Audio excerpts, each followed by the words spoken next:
우리의 담대함은 이것이니, 그런 제목입니다. 14절 앞에 보면은 그를 향하여 우리가 가진 바 담대함이 이것이니, 오늘은 담대함에 대한 말씀을 한번 살펴보도록 하겠습니다. 일반적으로 세상에서 성공하는 사람들, 성공이라는 의미가 여러 가지겠습니다만은 기회를 놓치지 않고 기회를 잘 잡는 사람들, 그렇게 말하면 담대함이 있어야 되죠. 담대한 사람들이 보통 세상에서 기회를 잘 잡고 성공을 합니다. 예를 들면은 기업에 투자하는 사람들, 담대함이 있어야지 투자가 되고요. 또 잘하면은 그게 성공이 될 수가 있습니다. 담대함이 필요하죠. 탈북하신 분들, 남한에 오신 분들은 정말 잘하신 건데, 사실은 탈북을 하려면은 담대함이 있어야 됩니다. 담대한 마음이 없으면은 할 수가 없는 거죠. 사랑도 그런 것 같아요. 사랑도 담대해야지 자기가 원하는 사람 얻을 수가 있지, 주저하다 보면은 다른 사람이 채가는 거죠. 담대함이 필요합니다. 그래서 우리가 세상에 살 때 우리 시대의 영웅은 역시 담대한 사람들이 아닌가, 그렇게 볼 수가 있습니다. 자, 그런데 오늘 본문의 말씀에도 담대함에 대한 말씀이 나오는데, 그럼 우리 그리스도인들에게서 그 담대함은 어떤 경우에 필요한가? 오늘 본문의 말씀에 우리의 가진 바 담대함은 이것이니 그랬거든요. 그리스도인들인 우리가 어떤 경우에 담대함을 가져야 되느냐, 우리는 어떤 담대함을 가지고 있는가라고 하는 것, 이것을 오늘 본문의 말씀 속에서 우리가 찾아보려고 합니다.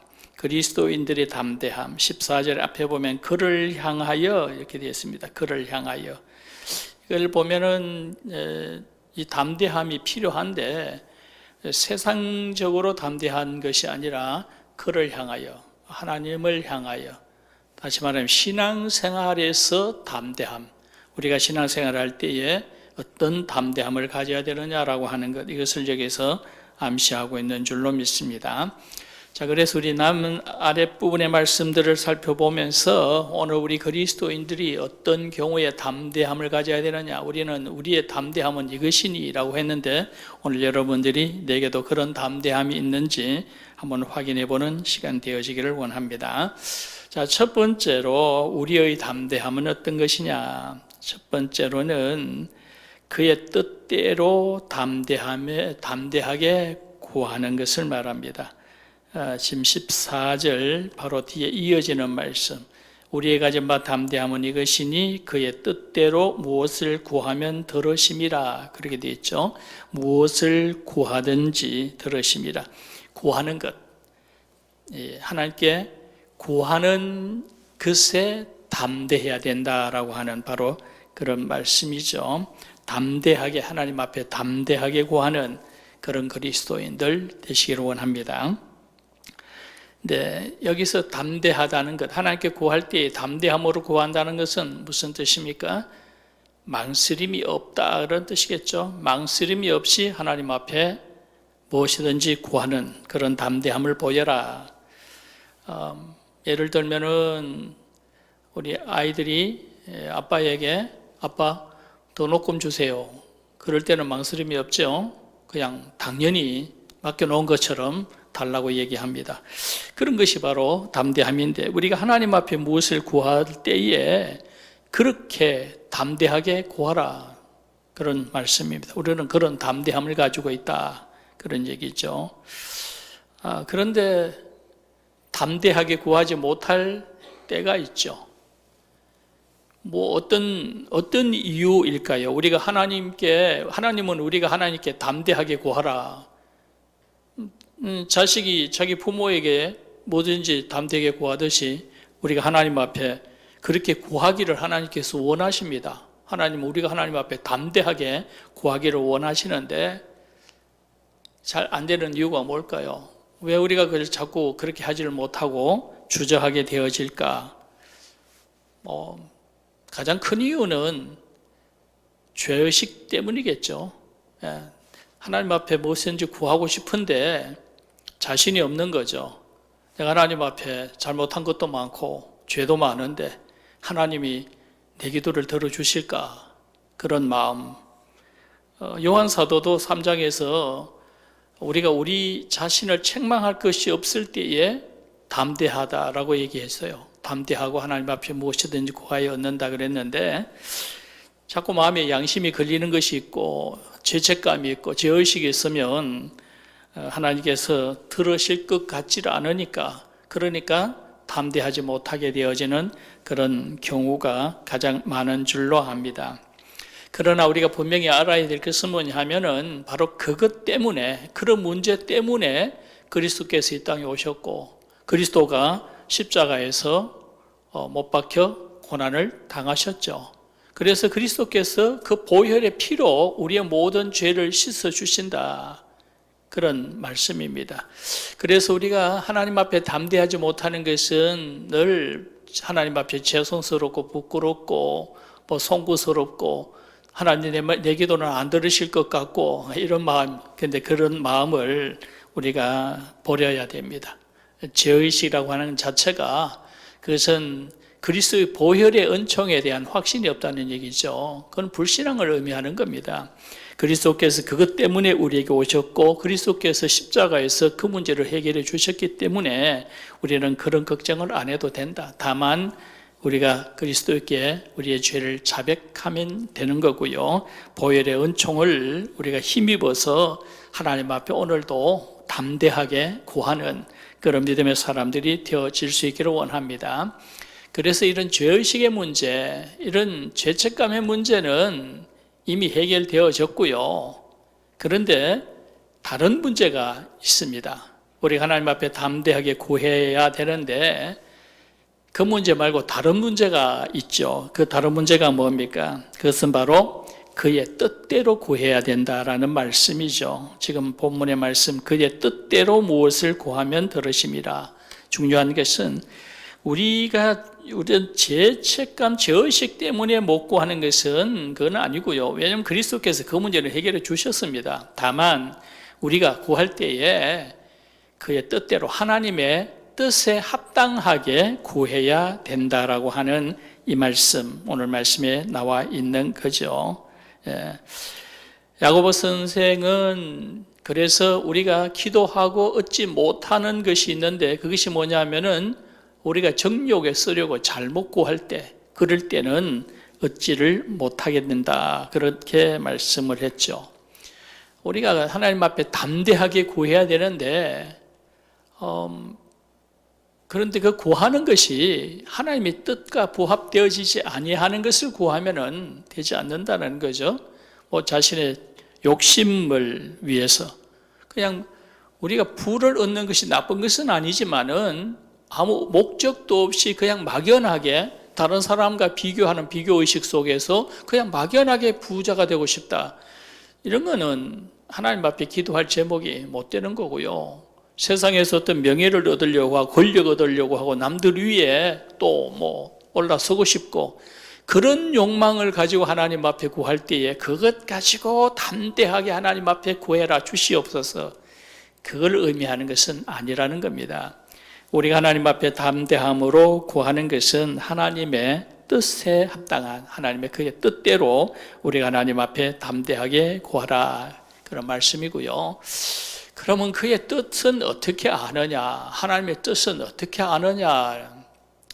우리가 성경을 많이 알고 성경적인 가치관을 가지고 있는 사람이라고 한다면 우리가 하나님 앞에 기도할 때에 하나님의 뜻인지 아닌지 압니다.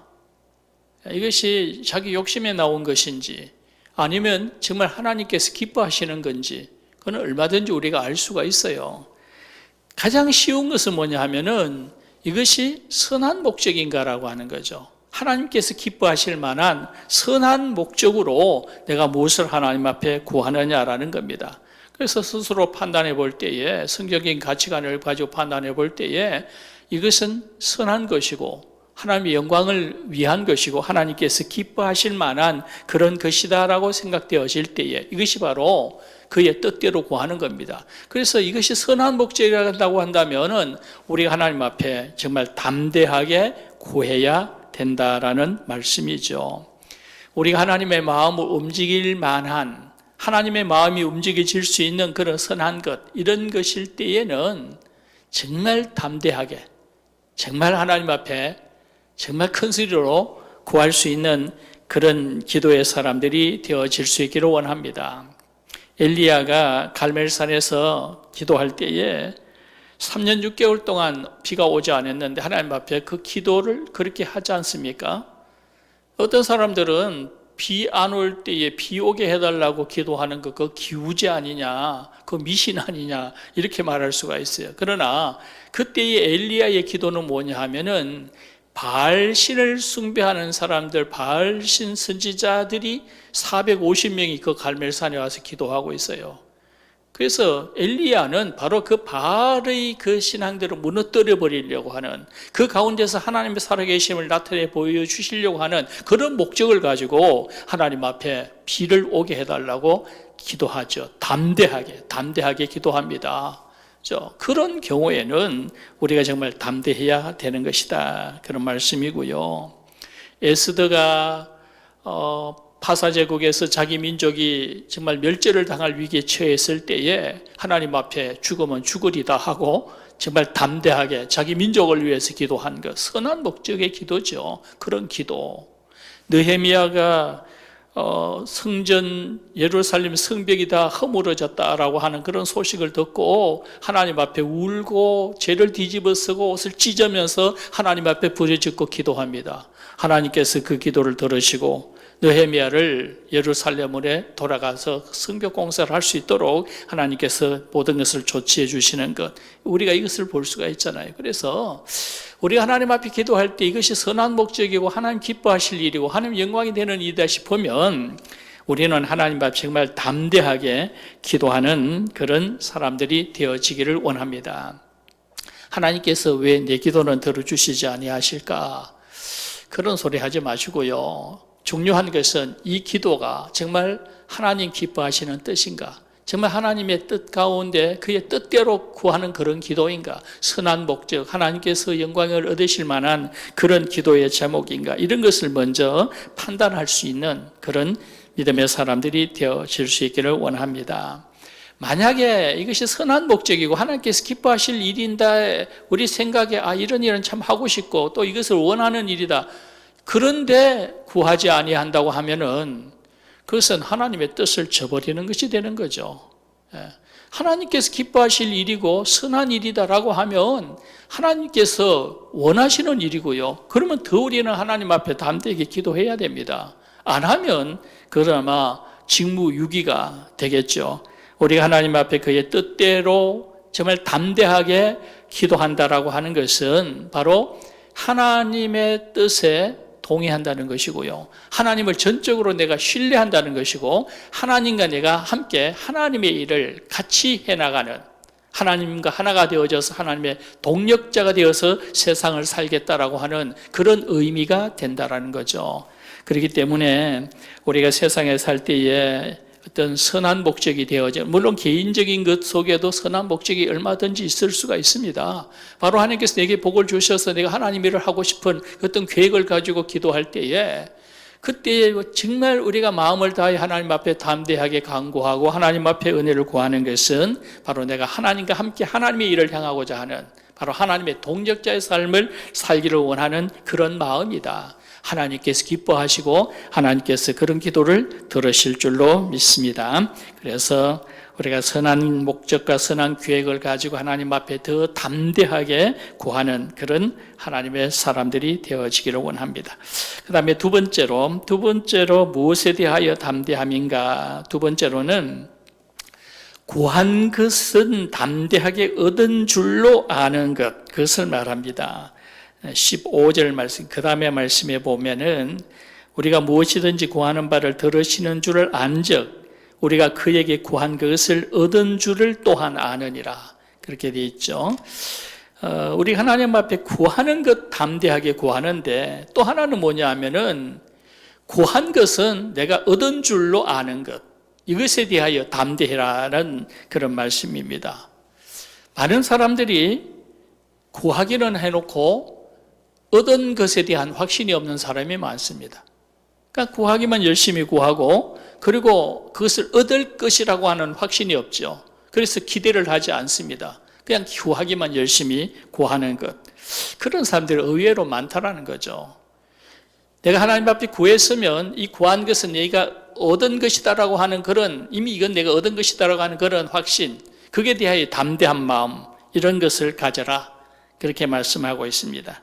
투드라고 하는 신학자가 한 말이, 많은 사람들이 하나님 앞에 비를 달라고 기도하고 물통 뚜껑은 열어두지 않는다, 그런 얘기를 했어요. 하나님 앞에 비를 달라고 기도를 해놓고 물통 뚜껑은 닫아 놓는다. 어떤 기도에 대한, 결과에 대한 기대감, 그 확신이 없는 그런 모습 있다라고 하는 거죠. 옛날부터 우리나라에도 주일학교에서 그런 얘기 있지 않습니까?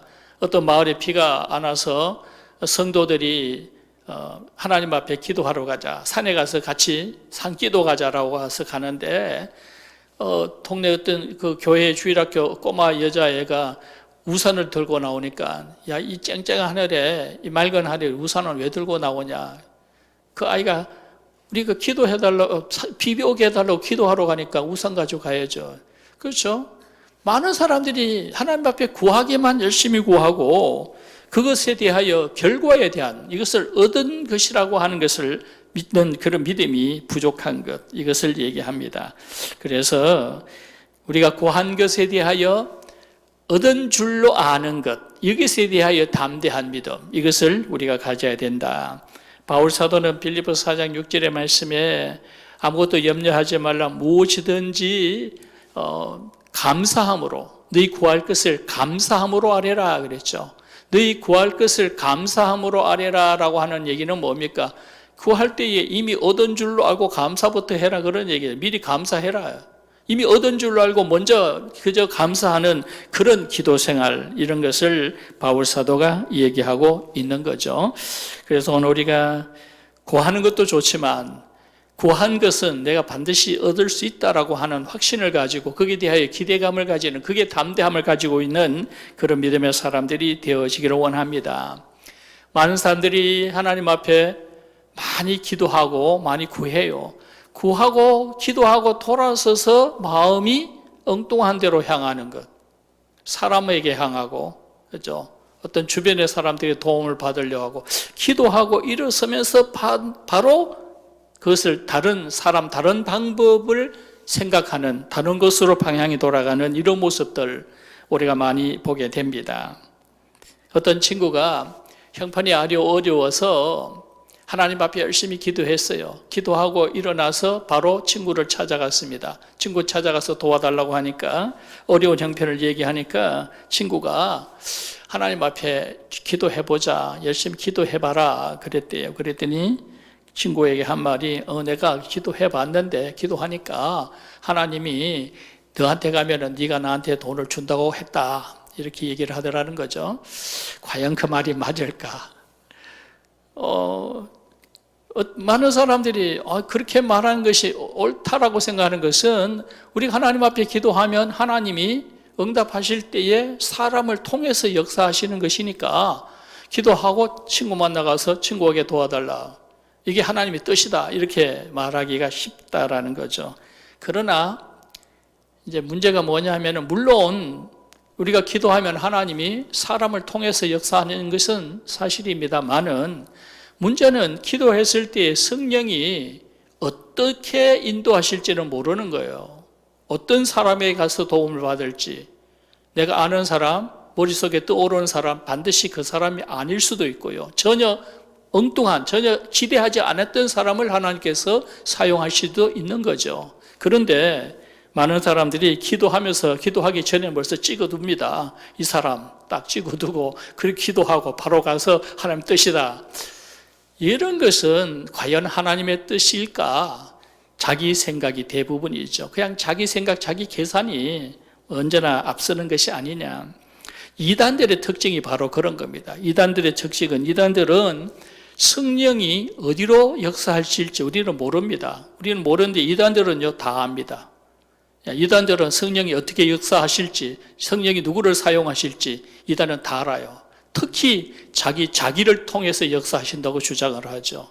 그래서 그런 사람들, 자기가 정말 하나님의 계시를 직접 받는 사람이고 내가 기도하면 하나님께서 다 들으시고 그렇기 때문에 내게로 와라, 내가 기도해 준다.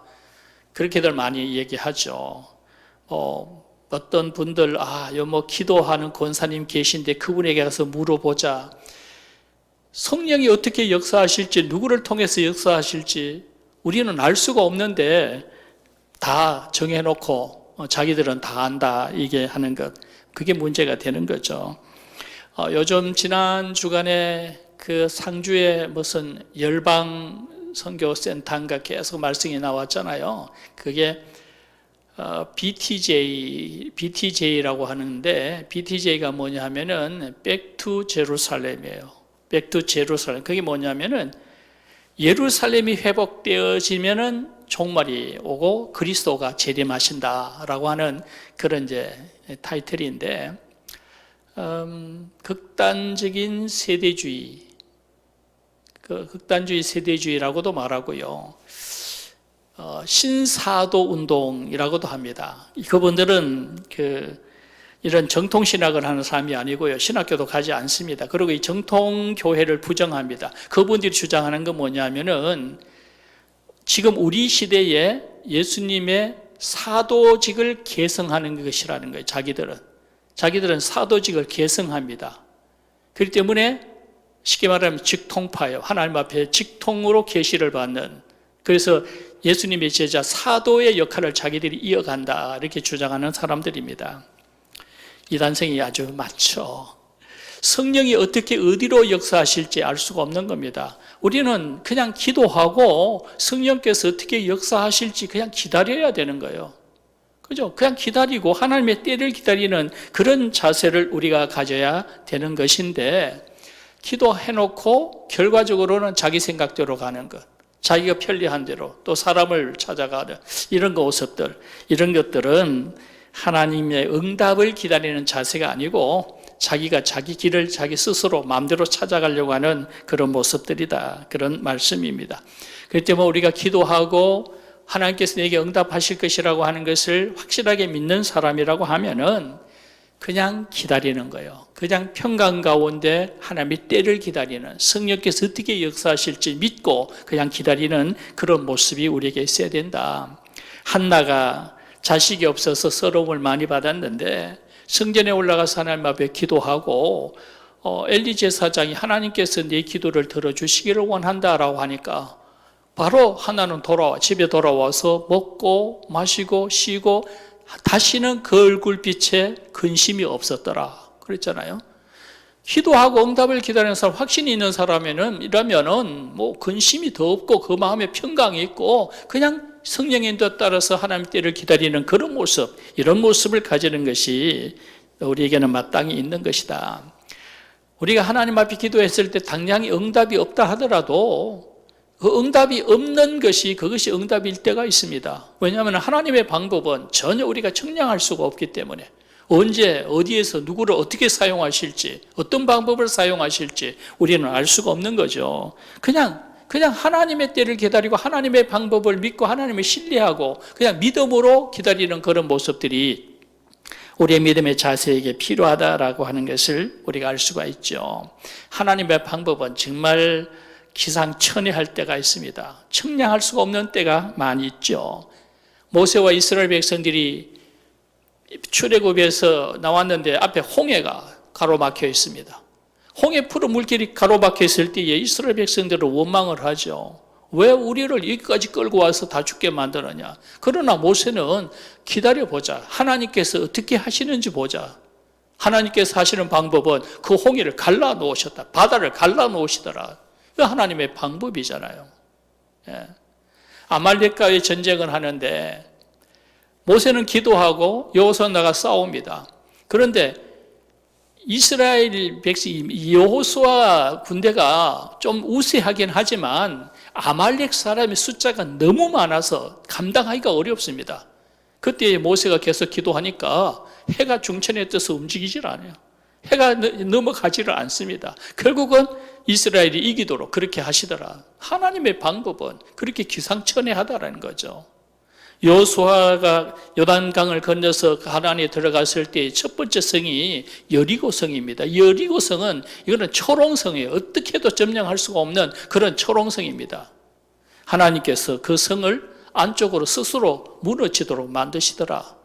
하나님의 방법은 우리가 측량할 수가 없습니다. 어떻게 어떤 방법으로 누구를 사용할지, 성령이 어떻게 역사하실지 우리는 알 수가 없는 겁니다. 그냥 기도하고 믿음으로 하나님의 때를 기다리는, 평안 중에 하나님을 기다리는 그런 사람들이 되어질 때에 하나님께서 놀라운 일을 보여주실 줄로 믿습니다.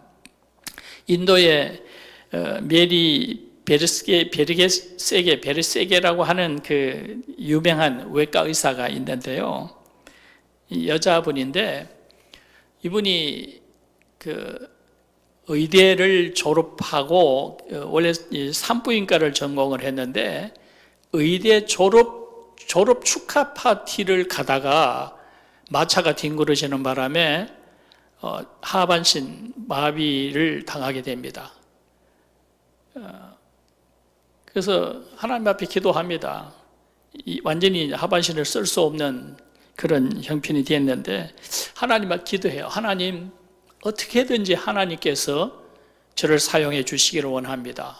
그렇게 기도하고 편안하게 하나님의 때를 기다립니다. 어느 날 재활 치료하러 병원에 갔는데 자기 치료하던 외과 의사가 자기한테 그러더래요. 혹시 그 내 보조 간호사 역할 좀 할 수 없겠느냐 그러더랍니다. 휠체어 끌고 다니는 사람 보고 그렇게 제안을 하더래요. 그래서 내가 할 수 있겠습니까? 라고 하니까 수술할 때 내 옆에서 좀 의자 높여가지고 그냥 도와주면 되는데 의대를 졸업한 그런 사람이니까 누구보다도 잘할 수 있지 않겠느냐. 그래서 제안을 했대요. 그래서 보조 간호사로 일을 시작하게 되어졌는데 그것이 계기가 되어져서 지금 인도에서 최고로 실력이 있는 외과 의사가 됐다는 거예요. 특히 그분은 이 한센병 나환자로 인해서 불구자가 된 사람들을 치료하는 외과 의사로는 세계적인 권위를 가진 그런 의사가 됐다라는 거예요. 하나님께서 어떻게 사용하실지, 하나님께서 어떤 방법으로 그를 사용하실지 우리는 알 수가 없다. 다만 우리는 믿음 가지고 하나님께서 우리의 기도에 어떻게 응답하실지를 기다리는 그런 믿음의 사람이 되어져야 된다. 담대한 그런 믿음의 사람이 되어지기를 원합니다. 우리가 기도하면서 어떤 하나님께서 어떻게 들어주실지를 믿지 못하는 그저 막연한 그런 기대감, 확신이 없는 그런 기도, 이것은 기도라고 할 수가 없다라는 거죠. 우리가 기도하고 구한 것을 얻은 줄로 담대하게 믿는 그런 담대함, 이런 것을 가진 그리스도인 되어질 때에 하나님께서 우리에게 놀랍게 역사해 주실 줄로 믿습니다. 그 다음에 세 번째로 무엇에 대하여 담대하라고 하느냐? 세 번째로는 담대하게 형제를 용서하라는 그런 말씀이 나옵니다. 형제를 용서함에 있어서 담대하라. 지금 16절 말씀, 그 다음에 말씀해 보면은 누구든지 형제가 사망에 이르지 아니하는 죄 범하는 것을 보거든 고하라. 그리하면 사망에 이르지 아니하는 범죄자들을 위하여 그에게 생명을 주시리라. 이 말씀이 나오는데요. 사망에 이르는 죄를 범하지 아니하는 자들에 대해서는 용서하고 그를 위하여 기도해라. 이런 내용입니다. 자, 앞에 하나님께 대하여 우리가 담대하게 구하고 또 구한 것을 얻는 줄로 믿음에 있어서 담대해라. 근데 왜 갑자기 형제에게로 방향이 돌아갔을까? 처음에 그를 향하여 우리의 담대함, 하나님께 대하여 우리가 담대함을 가지라 했는데 지금 이게 형제에 대하여 담대하라. 형제를 용서하는 일에 담대하라. 갑자기 왜 주제가 이렇게 돌아갔을까? 좀 의아하긴 하죠. 근데 생각해 보면 이 말씀이 맞습니다. 이 말씀의 뜻은 여러 가지 의미가 있겠습니다만은 우리가 기도의 특권을 우리가 가지고 있는데 이 기도의 특권이 우리에게만 머물러 있는 것을 하나님께서 원하지 않는다는 것이죠. 그렇죠? 또 우리가 하나님 앞에 기도할 때 담대함을 얻는데 이 담대함을 가장 방해하는 것, 담대하지 못하게 하는 것이 뭐냐? 형제와 사이에 불화죠. 예. 남을 용서하지 못하는 것. 이런 마음이 우리 속에 있을 때에 우리는 하나님 앞에 담대하게 기도할 수가 없게 되어진다라는 거죠. 예. 우리가 하나님 앞에 담대하게 기도하고 그를 향해 담대함을 가질 수 있으려면은 형제와의 관계가 좋아야 되고요. 어떤 형제를 용서할 문제가 있을 때에 그것을 담대하게 용서할 수 있을 때에 또한 우리가 하나님 앞에 더 담대한 믿음을 가지고 나갈 수 있는 것이다. 이런 것을 우리가 여기서 보여주는 것인 줄로 믿습니다.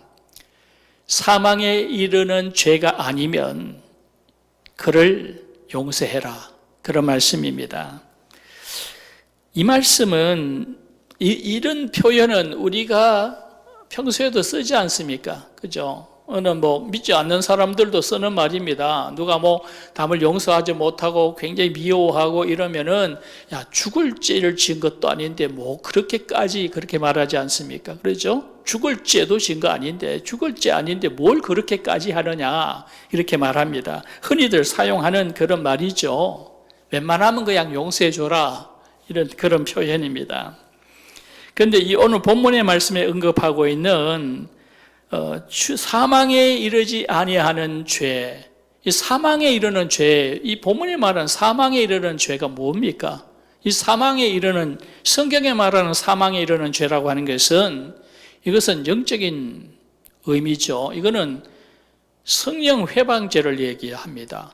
고의적으로 하나님의 영광을 가리고 하나님을 조롱하는, 희롱하는 이런 죄들. 우리가 신앙생활에는 교회를 고의적으로 회방을 하고 다른 사람의 신앙을 방해하는 이런 것들, 이 성령을 회방하는 이런 죄들이 사망에 이르는 죄예요. 이거는 용서받지 못하는, 사함을 얻을 수 없는 죄다. 마지막 17절의 말씀에 보면은 모든 불의가 죄로 돼 사망에 이르지 아니하는 죄도 있다. 사망에 이르지 아니하는 죄도 있고 또 사망에 이르는 죄도 있다. 그렇게 되어 있어요. 그래서 여기 사망에 이르는 죄가 아니면 우리 세상 사람들이 죽을 죄도 아닌데 이런 표현하고는 차원이 다릅니다. 이거는 하나님도 용서하지 못할 죄, 죄 사함을 얻지 못할 그럴 죄, 이런 것을 얘기하는 거예요. 세상 사람들이 죽을 죄도 아닌데 용서하려무나. 오늘 그리스도인들이 하는 우리가 해야 하는 말은 하나님도 용서하지 못하고 죄 사함도 받지 못하고 구원도 얻지 못할 그런 죄가 아니면 용서해라, 그런 얘기입니다. 오늘 우리가 구원받는 데 관련되어지는 이 문제 때문에 내가 같이 죄 사망에 빠지게 되어진다거나 같이 더불어 내가 하나님의 영광을 가린 그런 문제거나 이런 문제 아니면 우리는 형제를 용서해야 된다. 그게 형제를 용서함에 있어서 담대한 그런 마음을 가져라, 그런 얘기입니다. 남을 용서함에 있어서 좀 통 큰 사람, 통 크게 용서할 수 있는 그런 사람이 되어지기를 원한다. 그런 말씀인 줄로 믿습니다. 이것을 이대로 실천한 분이 우리 믿음의 우리 선배 있지 않습니까? 손양훈 목사님. 손양훈 목사님은 자기 두 아들을 죽인 공산주의자 청년, 공산당 청년, 그분이 안재선이라는 사람인데요. 자기 두 아들을 죽였어요.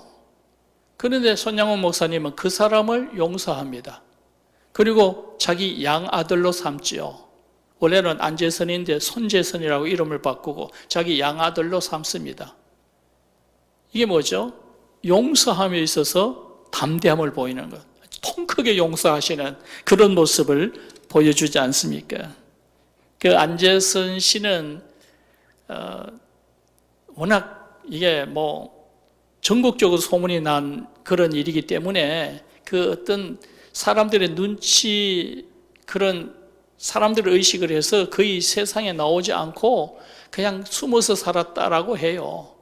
그런데 그 사람이 죽을 때에 자기 아들에게 유언을 남겼어요.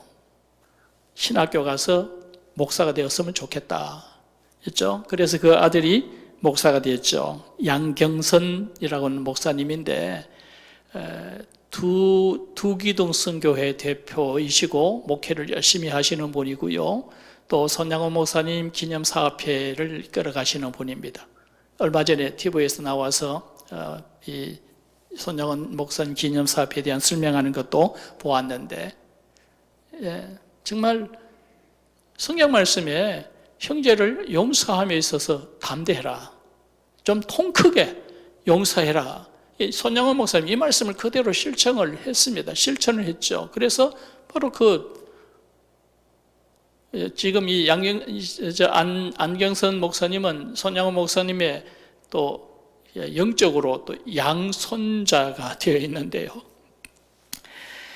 오늘 말씀에 제가 형제를 용서하라고 이렇게 번역을 했습니다만은 사실은 여기만 형제를 구하라 그렇게 되어 있습니다. 16절의 말씀에 누구든지 형제가 사망에 이르지 않은 죄 범한 것을 보거든 구하라, 구해내라, 구하라 이렇게 되어 있는데요. 이 구하라고 하는 얘기는 그냥 기도만 하지 말고 그냥 정말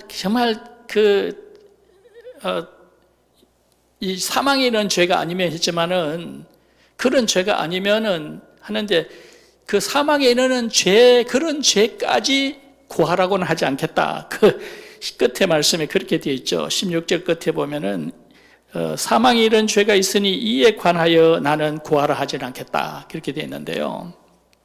그러나 사망에 이른 죄가 아니라고 한다면 그런 사람에 대해서는 기도만 하지 말고 용서하고 또 그를 위하여 축복하고 그렇게까지 해야 된다라고 하는 그런 말씀입니다.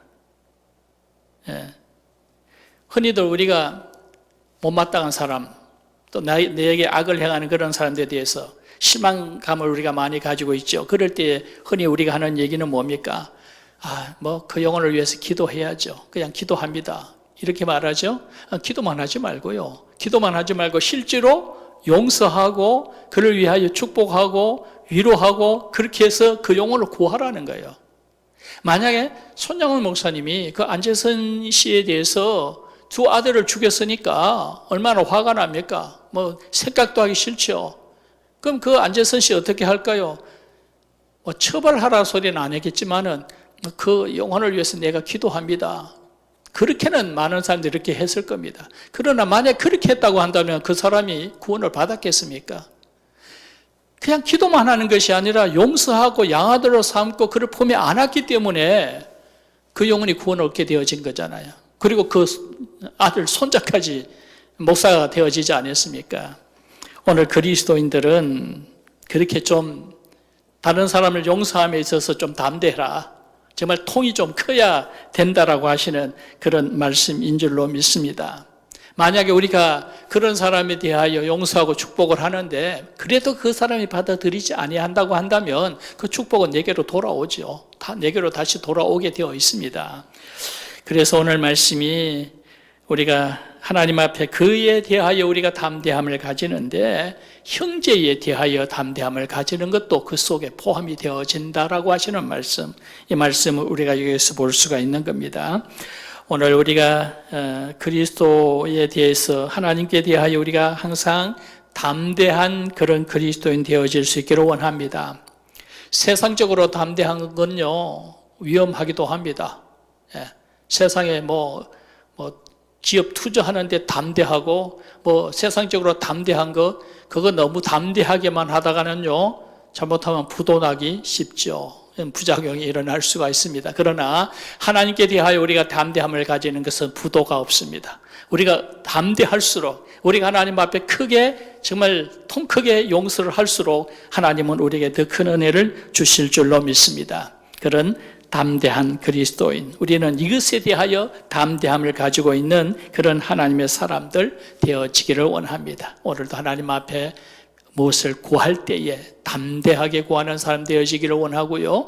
내가 구한 것을 얻은 줄로 믿는 믿음이 그런 담대한 사람이 되어지기를 원하며, 또한 우리가 형제를 용서하고 사랑함에 있어서도 담대한 그런 믿음의 사람들이 되어지기를 축원합니다. 하나님께서 함께 하시고 하나님께서 기뻐하실 줄로 믿습니다. 오늘 하나님의 마음을 시원하게 해드릴 수 있는 그런 하나님의 사람들이 되어지기를 소망합니다. 기도하겠습니다.